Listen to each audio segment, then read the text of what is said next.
In this video, we are going to show that food can change behavior and the dramatic impact that can have on the individual and therefore the criminal justice system and the education system. This material is based on the work of Barbara Reed-Stitt and how she created revolutionary results as a chief probation officer and advisor to schools, all based on her own personal discovery that she could heal herself with food. Look at the documented effect of certain allergies on the capacity to perform a simple task. This is not to imply that all criminal behavior and poor performance in school only has to do with the choice of food, but you will see that is by far the most important factor.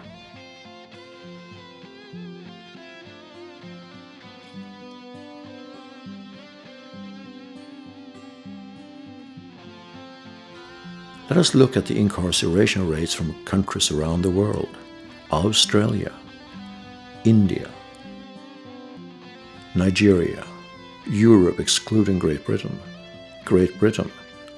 Argentina, Canada, and the United States. Let's compare the whole world to the United States. The US does not have to be the leader of the world in this aspect. In comparing student performance around the world, the United States barely ranked in the upper half. Note the high percentage that scored very low and the low percentage that scored among the high performers. In the national security NSA competition among some of the brightest on the planet when it comes to computer programming, the vast majority came from China and the former Soviet East Bloc. Only 3% came from the United States. Does it have to be this way?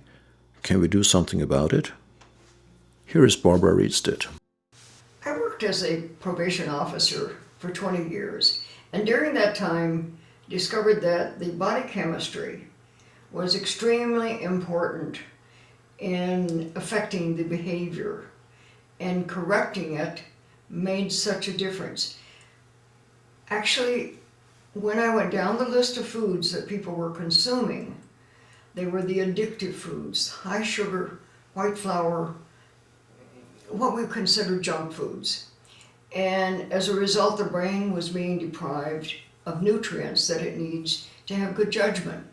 We corrected the diets and got them exercising and eating beautiful, organic, fresh, whole foods, vegetables, fresh fruits, whole grains, fish, eggs, nice proteins, and drinking water. And it was amazing. Over a space of 12 years, 89% of the people did not get back in trouble. And what this compares with is typically people placed on probation or parole. The first year, 60 to 75% or 80% of the people get back in trouble. So it reversed it. It's very basic, and it's something that should be done and looked at very carefully.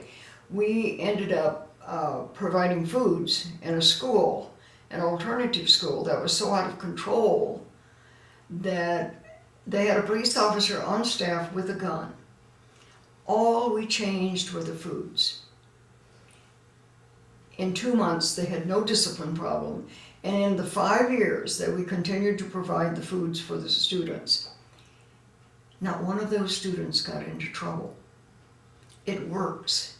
It's basic, but we need to look at it.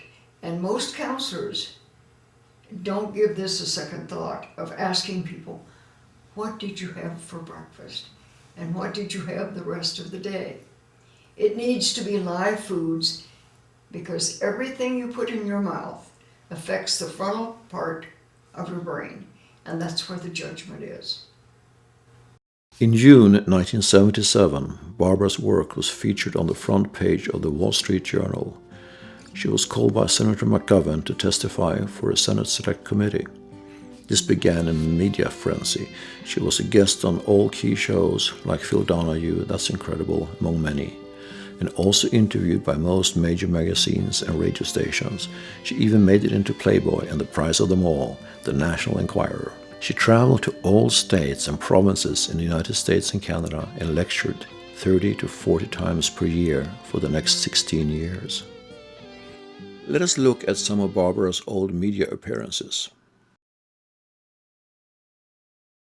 Candy criminal is like a phrase that has been linked with a very special lady. You know, we don't normally have guests on the show, but seeing her and meeting her and knowing about her work meant that we should fly her here from Ohio so that you all can meet her.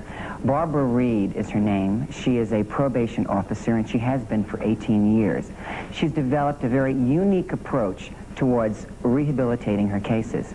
She is with us today to tell us all about her life. I'd love you to give an incredible welcome to Barbara. Come on, Barbara! In 1962-63, I was extremely ill. Exhaustion, chronic exhaustion, and having mental blanks, and I was really in bad shape and was consuming a great deal of coffee and a great deal of sweets. And when I corrected my diet, all those symptoms just disappeared. So I started asking the people that I was working with what they were eating. That's how it started. The effects diet may have on our personalities. Some researchers believe that there's a connection between crime and bad eating habits. Pay careful attention, or you might just wind up like the candy criminals we found in Ohio. To appear in court, and that's where Dave Brown's story really begins. Dave might have been convicted and sent to jail. His case came before a judge who was involved with a special program. The program deals with the effects of nutrition on behavior. The judge suspected that what Dave Brown needed was special counseling and testing. This is where Ohio probation officer Barbara Reed entered the picture. I'm a firm believer in the program.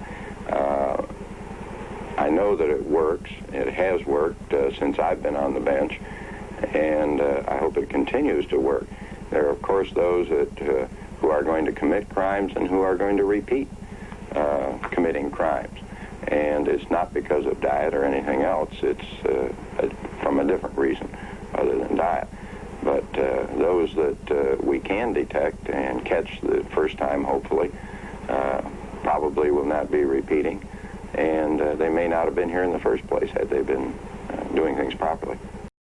We found that 89% of the people that we'd worked with did not get back in trouble. And any time that you can prevent somebody from getting in trouble, you help the community, you help the courts, you help the families, you help the individual. And I'm for that. If I wouldn't have got the help from Miss Reed, Dr. Barron, Judge Beers, I would probably be in a mental institution, or I would probably be dead.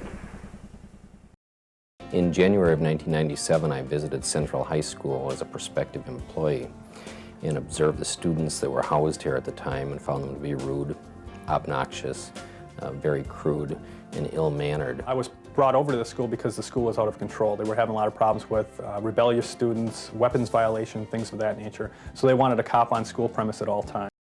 Since we started the program, the Nutrition, the Natural Ovens program, with the complete diet, the balanced diet, I have seen a total change in the students and the environment within the school. It's amazing.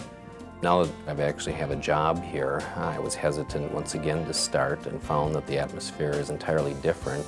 The students are calm, they're well behaved. I don't have to deal with the daily discipline issues, out and out disciplining of students. That just isn't an issue here. On the state report, they include information regarding the number of dropouts, expulsions, drugs, weapons, suicides. Since we've started this program, zeros is what I have had to report. That's a pretty nice report to fill out. Healthy food has had more of an impact than we thought. We believed that it would help settle the kids down, which it has done, but I think we were surprised the impact it's had on academic learning. When we started the healthier foods in the alternative high school, and we noticed that all of a sudden the attendance rate had gone way up. Our dropout rate last year, only 16 students dropped out of 4,500 high school age students. I can't buy the argument that it's too costly for schools to provide good nutrition for their students. I found that one cost will reduce another. I don't have the vandalism. I don't have the litter. I don't have the need for high security. We've cut $5 million out of our operational budget in the last 2 years. Let's take a look at the things that kids are consuming during the day. These kinds of junk foods, fast foods, that are doing very definite harm to their bodies. The soda, the sugar, 56 teaspoons at least in this 2-liter bottle, which some kids consume in one day's time. Let's take a look at the kinds of foods children should be eating, the fresh whole grain foods, to start the morning, to get that energy going so that they feel good and they're alert throughout the day. Whole grain cereals, nice good proteins, fresh fruit, the whole grain breads, whole grain muffins, bagels, great granola bars, the wonderful omega-3 that gets the brain going for the whole day. I believe in 3 or 4 years, every school in the country will be into a nutrition program, because the more schools that are going in that direction, they're seeing it does make a difference.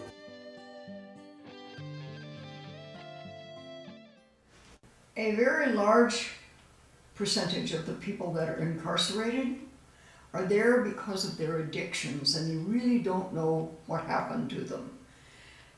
When something as basic as lots of sugar and cola and junk foods in their diet can screw up their lives to a point that they are arrested. Just imagine one of your loved ones getting into trouble and ending up in prison because of the addictions. And nobody is helping them get away from the addictions. It's very, very, very important that this message get out to people, because it's so basic and it's so real. I've lived it. I know what happens. Each individual is the only one that can do that. And I pray literally that you will take this to heart. If you try it, you'll find it works. If you do it yourself, once we experience something, nobody can tell us it didn't work. I experienced it. If I hadn't read that book and changed my diet, I would not have been here. I probably may have lasted till I was 50, but it would have been such a painful, painful, constant sickness. Thank God I read that book, and thank God he wrote that book in 1959, and I found it in 1963. Because of it, I've had a life that has been absolutely amazingly wonderful. And I thank you for listening to this. Bless you. The purpose of this campaign is to raise the resources to inform and empower everyone who can benefit from this knowledge, especially those involved in the criminal justice and education systems. Each $35 donation will send a matching food and behavior set to a criminal justice professional, a decision maker in the education system, or a library in your area. The food and behavior set consists of an updated food and behavior, workbook, DVD, and a CD. Barbara Reed-Stitt has already donated 12,000 copies of the book Food and Behavior to prison libraries around the country. Together we can give individuals and the systems that support them a proven tool to create balanced bodies and healthy behavior. It's good for the individual, their families, the community, for all of us. Thank you for listening.